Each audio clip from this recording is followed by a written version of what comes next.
आज बात करेंगे लखनऊ की। साल था 1857। ये कहानी है एक घेराबंदी और एक भयानक लूट की। हम भारत के इतिहास के एक ऐसे पन्ने को पलटेंगे जिसे अक्सर भुला दिया जाता है। तो चलिए चलते हैं सीधे 1857 के उस लखनऊ में, जहां की गलियों में बहादुरी और बर्बरता दोनों ने इतिहास लिखा। एक सवाल जो हमेशा उठता है कि आखिर लखनऊ ही 1857 की क्रांति का सबसे खूनी, सबसे जबरदस्त सेंटर क्यों बना? मतलब दूसरे शहरों के मुकाबले यहाँ का जो मुकाबला था वो बिल्कुल अलग था। इतना भयानक कि अंग्रेजों को शहर वापस लेने में 1 साल से ज्यादा लग गया, और एक नहीं, 2 नहीं, पूरे 3 बड़े हमले करने पड़े। तो सवाल वही है, ऐसा क्यों हुआ? देखिए, इसे सिर्फ एक लड़ाई कहना गलत होगा। ये तो एक पूरे शहर की घेराबंदी थी, जो 1-2 दिन नहीं बल्कि पूरे 1 साल तक चली। जरा सोचिए, हर महल, हर एक पुल एक मजबूत किले में तब्दील हो गया था। तो ये सब हुआ कैसे? चलिए पूरी कहानी को 3 हिस्सों में देखते हैं। शुरुआत हुई मई 1857 में, जब विद्रोह भड़का और अंग्रेजों को रेजिडेंसी में छिपना पड़ा। फिर सितंबर में जनरल हैवलॉक ने उन्हें बचाने की पहली कोशिश की। फिर नवंबर में सर कॉलिन कैंपबेल एक बड़ी फौज लेकर आए, और आखिर में मार्च 1858 में अंग्रेजों ने आखिरी और सबसे बड़ा हमला करके शहर पर कब्जा कर लिया। तो आप देख रहे हैं, ये एक छोटे से रेस्क्यू मिशन से शुरू होकर एक पूरे शहर को जीतने की जंग बन गया। तो सबसे पहले बात करते हैं पहले हमले की। सितंबर 1857, जनरल हेनरी हैवलॉक अपनी फौज लेकर कानपुर से लखनऊ पहुंचते हैं। मकसद एक ही था, रेजिडेंसी में फंसे अंग्रेजों को बाहर निकालना। वहां सैकड़ों ब्रिटिश मर्द, औरतें और बच्चे महीनों से कैद जैसी जिंदगी जी रहे थे। लेकिन रेजिडेंसी तक का रास्ता, वो कोई आसान रास्ता नहीं था। क्रांतिकारियों ने पूरे शहर को एक भूल भुलैया, एक किले में बदल दिया था। आलमबाग, फिर चारबाग पुल, और तब जाकर कहीं रेजिडेंसी। हर कदम पर मौत का खतरा था। और सबसे बड़ी रुकावट थी चारबाग पुल। सोचिए, हैदर कैनाल के ऊपर ये पुल शहर में घुसने का मेन गेट था, और क्रांतिकारियों ने इसके आगे 7 फुट ऊंची मिट्टी की दीवार खड़ी कर दी थी। मतलब सीधा हमला करना नामुमकिन था, एक तरह का डेथ ट्रैप। अंग्रेजों की तोपें भी फेल हो गईं। अब करें तो क्या करें? यहीं पर उन्होंने एक बहुत ही डेस्परेट चाल चली, जिसे मिलिट्री की भाषा में कहते हैं फॉरलॉर्न होप। इसका मतलब होता है कुछ वॉलंटियर्स को चुनकर सीधे मौत के मुंह में भेजना। एक ऐसा मिशन जहां बचने की उम्मीद लगभग 0 हो। और इसका नतीजा बहुत ही भयानक था। 28 सैनिक आगे बढ़े और उनमें से 26 या तो मारे गए या बुरी तरह जख्मी हो गए। लेकिन कमाल देखिए, 2 लोग बच निकले, और उन 2 में से एक खुद जनरल हैवलॉक का बेटा था। हाँ, उनकी इस हिम्मत की वजह से अंग्रेजी फौज शहर में घुस तो गई, लेकिन कीमत बहुत बड़ी चुकानी पड़ी थी। तो हैवलॉक रेजिडेंसी पहुंच तो गए, लेकिन कहानी में एक ट्विस्ट था।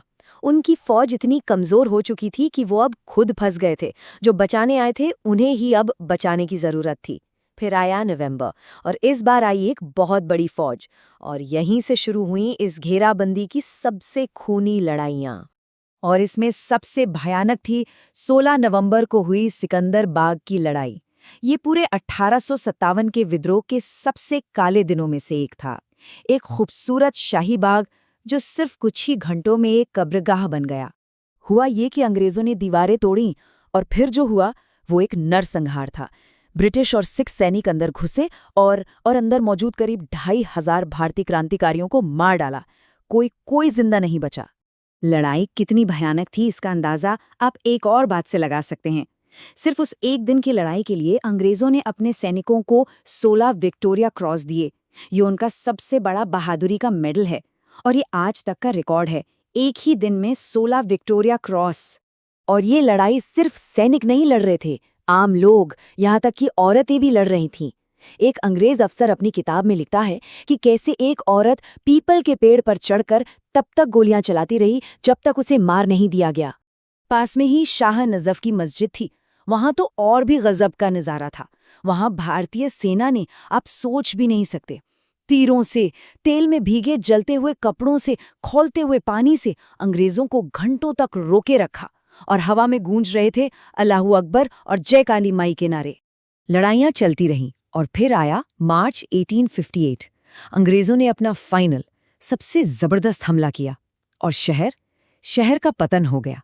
लेकिन इसके बाद जो हुआ वो लड़ाई से भी ज्यादा भयानक था। 14 मार्च को ब्रिटिश और गोरखा सैनिक कैसर बाग में घुसे, जो शाही महल था। और ये सिर्फ कब्जा नहीं था, ये एक लूट की शुरुआत थी। एक ऐसी लूट जो पूरे शहर में 12 दिनों तक चली। उस वक्त के एक पत्रकार W.H. रसेल ने अपनी आंखों से जो देखा वो लिखा है।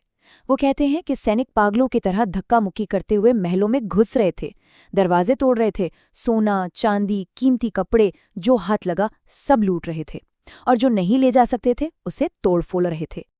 अब जरा लूट का अंदाजा लगाइए। एक अनुमान के मुताबिक आज के हिसाब से करीब 1000 करोड़ रुपए की दौलत लूटी गई थी। फ्रेडरिक एंगल्स ने उस वक्त लिखा था कि ये इतनी बड़ी रकम थी कि अंग्रेज अफसर इससे वापस जाकर स्कॉटलैंड और आयरलैंड में बड़ी-बड़ी जमींदारियां खरीद सकते थे। तो अब सवाल ये उठता है कि इतनी बड़ी, इतनी ऐतिहासिक घटना के बाद आज क्या बचा है? और सच कहूं तो जवाब थोड़ा हैरान करने वाला है, बहुत कम। एक उदाहरण देखिए, जनरल हैवलॉक का। लंदन के ट्रैफल्गर स्क्वायर में उनका बड़ा सा स्टैचू है। न्यूजीलैंड और अमेरिका में उनके नाम पर शहर बसे हैं, और लखनऊ में आलमबाग में एक छोटी सी भूली बिसरी कब्र, और जिस सड़क का नाम उनके नाम पर था वो भी बदल दिया गया है। ये फर्क साफ दिखाता है कि एक ही इतिहास को दो अलग अलग जगहें कैसे याद रखती हैं। और ये हाल सिर्फ हैवलॉक का नहीं है, उन जगहों का भी है जहां ये सब हुआ था। वो चारबाग पुल जहां इतनी खूनी लड़ाई हुई, आज बस एक आम सा पुल है। सिकंदर बाग जहां 2500 लोग मारे गए थे, आज वो एक पब्लिक पार्क है। कोई म्यूजियम नहीं, कोई स्मारक नहीं। और आलमबाग का किला, वो तो बस एक खंडहर है। मतलब जिन जगहों ने इतिहास बदलते देखा, वो आज एक आम शहरी जिंदगी का हिस्सा बन गई हैं। एक तरफ अंग्रेज जनरलों की मूर्तियां हैं, उन्हें याद किया जाता है, लेकिन दूसरी तरफ उन हजारों भारतीय क्रांतिकारियों का क्या, जो इन जगहों की हिफाजत करते हुए मारे गए? उनके लिए कोई स्मारक नहीं है। और ये जो खालीपन है ना, ये अपने आप में एक कहानी है। ये बताती है कि हम इतिहास के कुछ हिस्सों को तो सहेज कर रखते हैं और कुछ को वक्त के साथ मिट जाने देते हैं। तो आखिर में एक सवाल छोड़ जाते हैं। जब इतिहास की निशानियां टूट जाती हैं, या जब जंग के मैदान आज की भीड़-भाड़ वाली सड़कें बन जाते हैं, तो क्या उन लड़ाइयों की यादें भी खत्म हो जाती हैं? लखनऊ की यह कहानी सिर्फ इतिहास का एक भूला हुआ पन्ना नहीं है। ये इस बात पर भी सोचने को मजबूर करती है कि हम अपने अतीत को किस तरह याद रखना चाहते हैं।